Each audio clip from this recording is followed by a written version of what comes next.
Olá pessoal, bem-vindos para mais uma aula. E a aula de hoje eu preparei um material super legal sobre o ácido tranexâmico. Isso porque eu achei uma publicação muito legal. Vou compartilhar a tela aqui para vocês. Rosácea e ácido tranexâmico. Eu sou o Lucas Portilho, eu sou farmacêutico. Aqui, primeiramente, minha isenção de conflito de interesse. Meu objetivo aqui não é vender matéria-prima para vocês. Tampouco eu sou pago para poder falar nessa aula, bem ou mal, de qualquer tecnologia. Então, meu intuito aqui realmente é aumentar o conhecimento de todos. Então, não tenho conflito de interesse, não tem nenhuma empresa me pagando para falar aqui sobre ativos ou tecnologias. Eu sou farmacêutico, aqui algumas empresas nas quais eu já trabalhei, eu comecei como manipulador em farmácia de manipulação, trabalhei na MS, Consulfarma, inaugurei um instituto em 2006, que é um instituto de cosmetologia, atuei com pesquisa e desenvolvimento em grandes indústrias. Hoje eu me dedico às minhas empresas apenas, que é o Instituto de Cosmetologia, sou diretor da Consulfarma, do High Nutrition, tenho um laboratório de pesquisa e desenvolvimento aqui em Campinas, com um time bem legal, onde a gente desenvolve fórmulas o dia inteiro. E também criei uma plataforma de educação à distância, que é para levar conhecimento para o mundo todo, beleza? A aula de hoje vai ser baseada principalmente nessa revisão publicada em 2024, junho de 2024, nesse journal aqui de dermatologia investigativa clínica, e eu achei muito interessante, porque fala do ácido tranexâmico numa disfunção que ele não é muito divulgado. Para quem não sabe, o ácido tranexâmico ele é mais conhecido no tratamento do melasma, tanto de uso oral quanto de uso tópico. Mas eu gravo uma aula falando especificamente desse mecanismo, dessa ação dele no melasma depois. Vamos falar agora da rosácea. Esse trabalho, ele mostrou que a gente tem vários benefícios, mas primeiro deixa eu mostrar para vocês rapidamente, se você chegou até essa aula, com certeza você se interessa pelo tema rosácea. Então você já pode até já ter um embasamento, mas vamos dizer que alguém está chegando agora, não sabe o que é a rosácea. Rosácea é uma disfunção que vocês estão vendo aqui na tela. Aqui na figura A, a gente vê um paciente com uma disfunção, que é a rosácea, mas do tipo eritematotelangiectásica. É esse palavrão todo. Vamos traduzir, vamos quebrar a palavra para ficar mais fácil da gente entender? Eritema, então ela é vermelha, e telangiectasia, que é vasinhos, né? Os vasinhos. Então a gente observa que realmente, né, muita vermelhidão e a gente vê essa telangiectasia. Essa figura B é uma doença já relacionada com pápulas, né? Então a gente vê aqui, ó, não tem a presença na figura A, mas na B a gente vê essas pápulazinhas aqui e assim como a vermelhidão também. Então, a rosácea é uma dermatose inflamatória crônica, ela é caracterizada por essa vermelhidão simétrica, às vezes tem, às vezes não tem rubor, né? O rubor é aquela sensação de quentura, né? A sensação que aumentou a temperatura da pele, às vezes ocasiona, às vezes não. As manifestações incluem, né, rubor, essa telangiectasia, que eu já expliquei o que é, as pápulas, pústulas, ou rinofima. E esse rinofima, eu nem coloquei a foto aqui, já é um estágio bem avançado, é uma característica onde a gente tem hiperplasia, né? Fica algumas regiões bem feias, assim, quando a gente observa esse tipo de sintoma.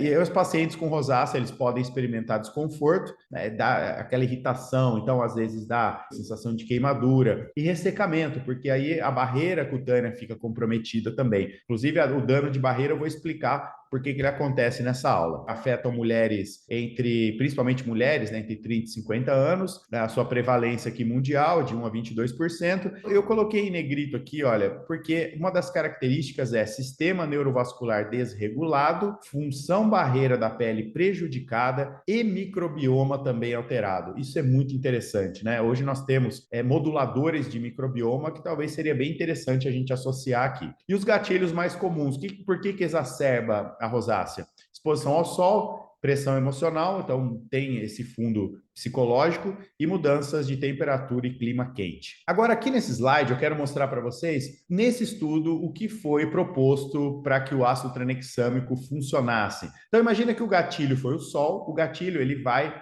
atuar aumentando os ativadores de plasminogênio. Eu pus dois exemplos aqui, né? A uroquinase e tem um segundo exemplo aqui, que é o Tissue Type Plasminogen Activator, né? Esse PA aqui é o ativador de plasminogênio. O que o ativador de plasminogênio faz? Ele converte o plasminogênio em plasmina. E daqui a pouco eu mostro para vocês em detalhe como isso acontece. Isso gera inflamação e gera também, olha, o meu ponto-chave aqui da aula talvez seja esse, é o fator de crescimento endotelial venoso. É o VEGF. Ele vai gerar angiogênese, ou seja, vai gerar formação de novos vasinhos. E vocês já viram que a telangiectasia, né, é uma característica aí de quem tem rosácea. E isso pode também levar a um dano na barreira. Então, aqui é a explicação de como o ácido tranexâmico pode agir. Ele é um inibidor de plasmina. Sendo inibidor de plasmina, o plasminogênio não vai converter, não vai ser convertido em plasmina. Então, consequentemente, eu espero menos inflamação, menos vascularização e menos dano na barreira. Então, ele é uma parte aí importante do tratamento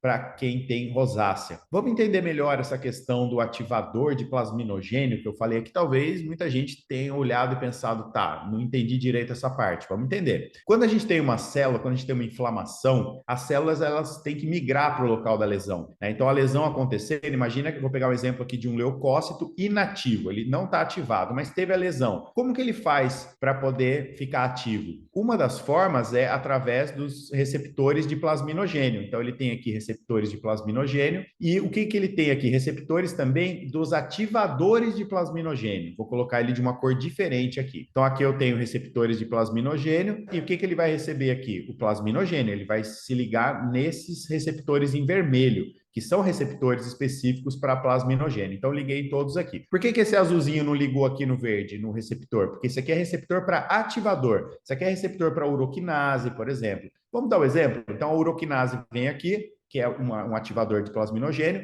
liga aqui e, nesse momento, ocorre a conversão do plasminogênio em plasmina. Agora formou a plasmina. E agora sim o leucócito está pró-inflamatório, está ativado agora, né? Então, ele vai poder aumentar fagocitose, ele vai poder aumentar a liberação de citocinas pró-inflamatórias, liberação de fatores de crescimento. Ó, esse aqui, por exemplo, o Nerve Growth Factor. Mas tem outra questão também. Outras células da pele, vamos pegar o exemplo de um fibroblasto, ele também recebe essa ligação desses fatores liberados no momento aqui que o plasminogênio foi convertido em plasmina. Então, tudo isso faz com que essa comunicação celular faça com que o fibroblasto também comece a produzir material para poder regenerar. Então, migração celular, reepitelização, formação de tecido granuloso. E olha quem vem aqui, angiogênese, né? Então, o fator de crescimento endotelial venoso, ele é formado nesse momento. O ácido tranexâmico, ele vai atuar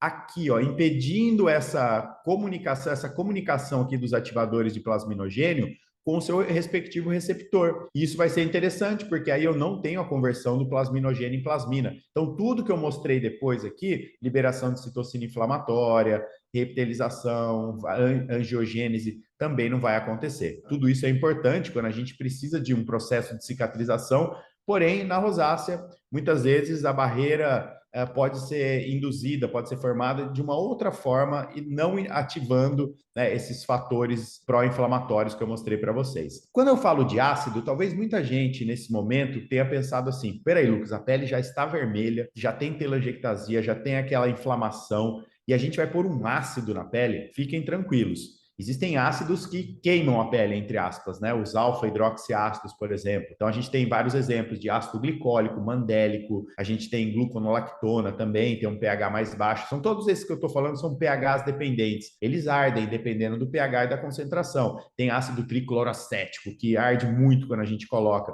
O nome ácido não significa que ele arde na pele e que ele é pH dependente. Lembre-se, por exemplo, de ácido hialurônico. Ácido hialurônico é um polímero, né? É super seguro para a pele, é um hidratante, ele não queima a pele. Lembra de ácido ferúlico? Também, antioxidante, super tranquilo. Então, a palavra ácido não deve assustar vocês, porque o ácido tranexâmico não é pH dependente. Ele é um ácido hidrossolúvel de baixa permeação.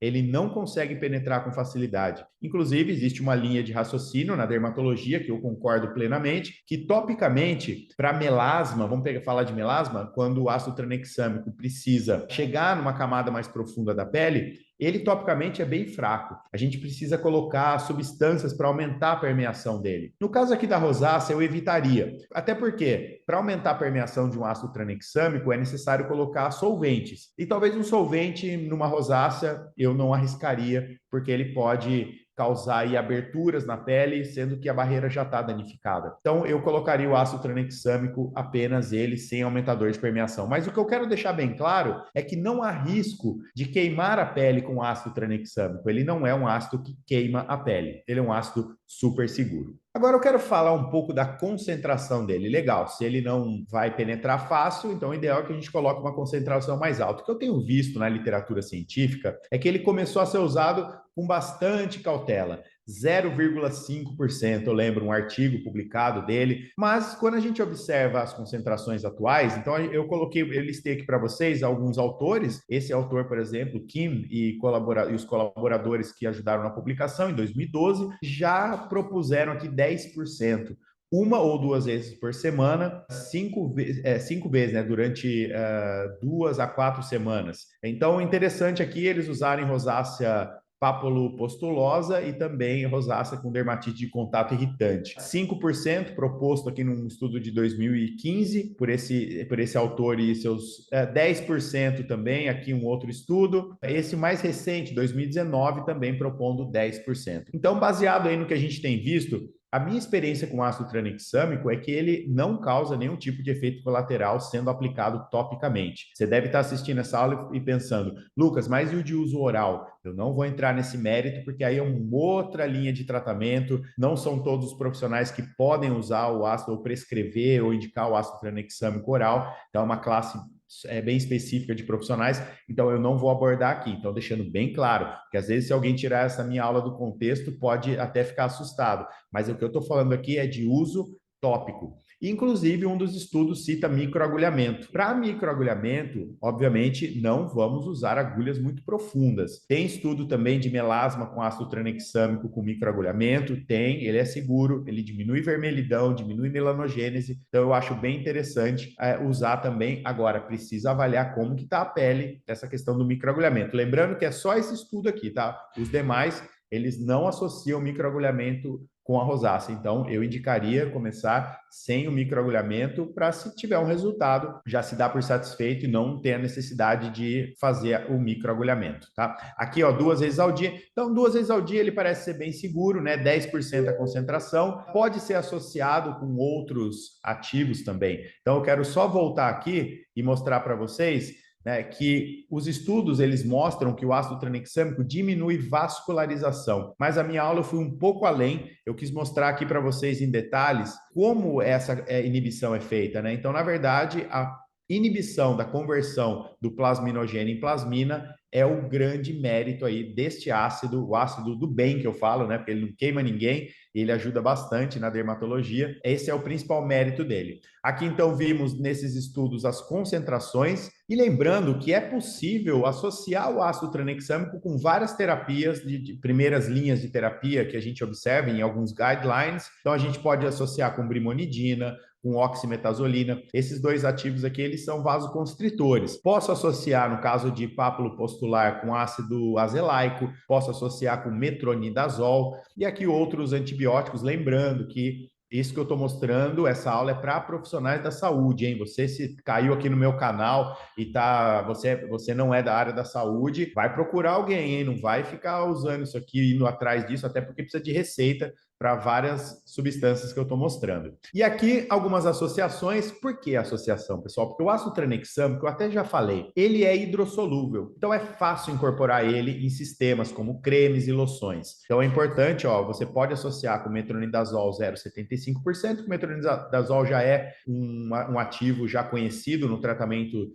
da rosácea, mas é possível, então, melhorar esse benefício colocando o ácido tranexâmico 10%. Coloquei aqui creme fragrance free, se possível, sem conservante. Temos que evitar qualquer tipo de substância que possa ser alergênica, já que é uma pele que a gente está tratando, uma pele que é muito sensível. E podemos incluir aqui também os moduladores de microbioma. Então, eu vou até colocar aqui mais vou colocar um modulador aqui, ó, bioecólia, tá? O bioecólia, a gente pode usar ele, deixa eu colocar ele aqui, bioecólia, a gente pode colocar 1% também, tá? 1%, e o bioecólia é um modulador de microbioma. Lembrando, né, que a disfunção do microbioma cutâneo também pode contribuir para exacerbar quadros de rosácea. Então, você coloca bioecólia 1%, metronidazol 0,75% e o ácido tranexâmico 10%. Tá? Lembrando que o bioecólia pode ir nessa fórmula embaixo aqui também, sem problema nenhum. Aplica 2 vezes ao dia,